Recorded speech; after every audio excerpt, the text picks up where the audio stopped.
Hi, welcome everyone to Ask Dawn and Donna.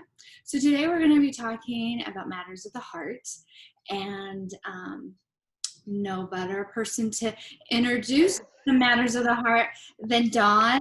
She's Real Pop Coaching, and she has a heart-centered approach to all the work she does. So, meaning heartbreak, heart mending, the whole gamut. So, Dawn, if you want to start us off. Thanks, my love. Well, that's so nice. That's so nice. And yeah, my mantra is to lead with love. I had this client recently who really felt like she found her person. They had this massive like chemistry and heart connection. They talked for some time online and then they met and had the most amazing first date. And then he literally broke up with her by text like an hour after he left her apartment. And she's like, what? WTF? Let's just say WTF. We'll try to keep it clean. And I found that very fascinating. It's fascinating because the themes of July and August really are about divine partnerships and that divine masculine feminine balance, which we've talked about in other videos. So let's talk about balance and achieving that within relationships and within a pandemic, because I think a lot of relationships in all their forms are very challenged with COVID happening. And I'm curious what your take is on that, lovely Donna. You always do and have the most graceful way to discuss these things. So Well, what do you think she should do with that? first, it is heartbreaking. It is sad. So my heart goes out to her, especially if she thought that this was something special. Just trying to think back to my dating years where It's been a while. I really was like wanting a relationship. So there was times where I was more focused on that. I really was looking at for like all the signs and like kind of a way of like, oh, is this, it feels good, it feels great, there's passion. But then usually that never really went anywhere for me either. Like, Right. broke up, I've been on both sides of that where I'm like, oh, it really wasn't Same. what I thought it, or I was like, oh, I thought it was like the best thing ever, what happened? So the one thing I would give to your client, your friend, is that try not to analyze it too much. Like that was a big pastime of me and my girlfriends trying to figure out what happened. And really, So exhausting.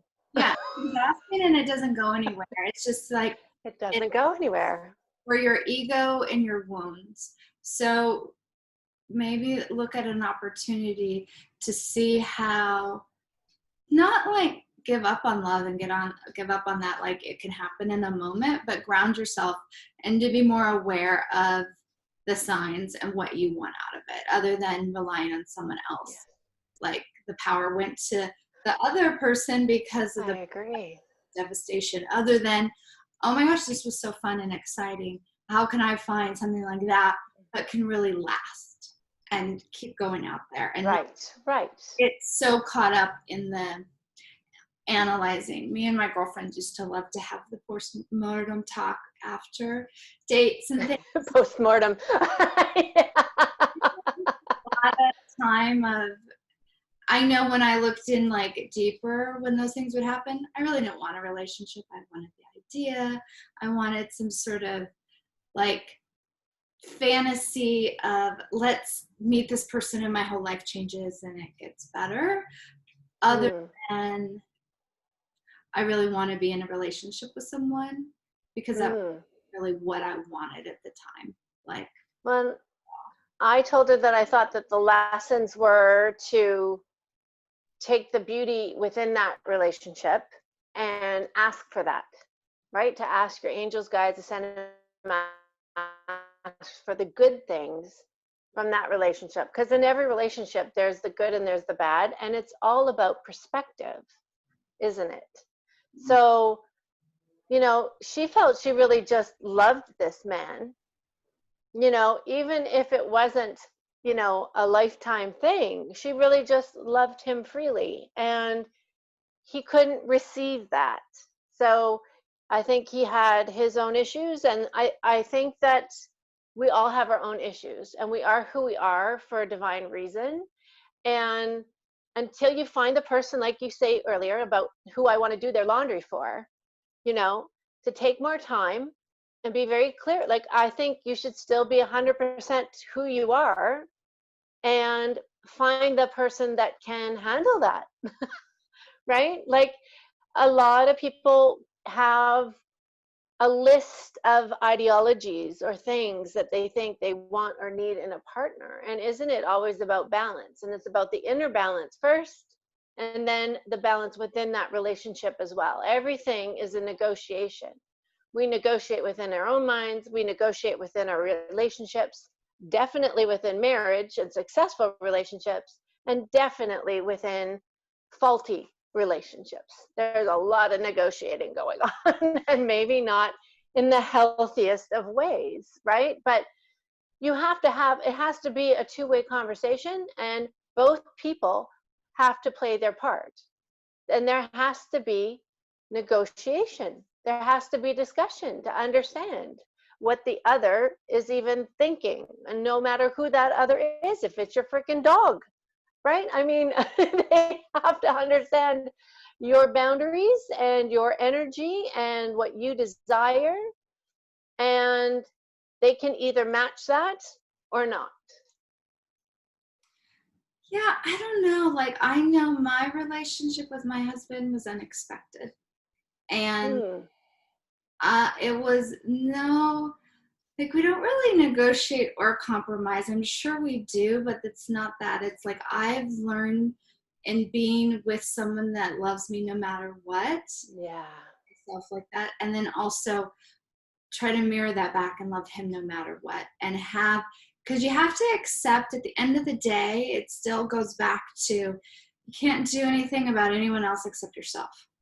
Right. You can only manage your thing, and even then that's hard to manage your own life and your own emotions and your own things. So that's true. Always be who you are. Love.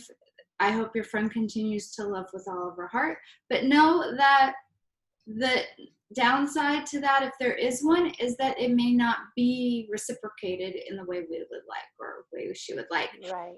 But that doesn't mean that it's never going to be, but it's like really, okay, that really, because people really much tell you what they want, especially guys. They're pretty simple. I thought it was much more complicated, but like all those books and stuff, they really will make time if they want to, and if they really don't, they won't. It doesn't matter their maturity, growth, or their openness, or their not, or where they're at. None of that really happens for whatever reason, and there isn't. Love isn't logical. There can't be a reason. It can't be. You're right. Putting It's not logical.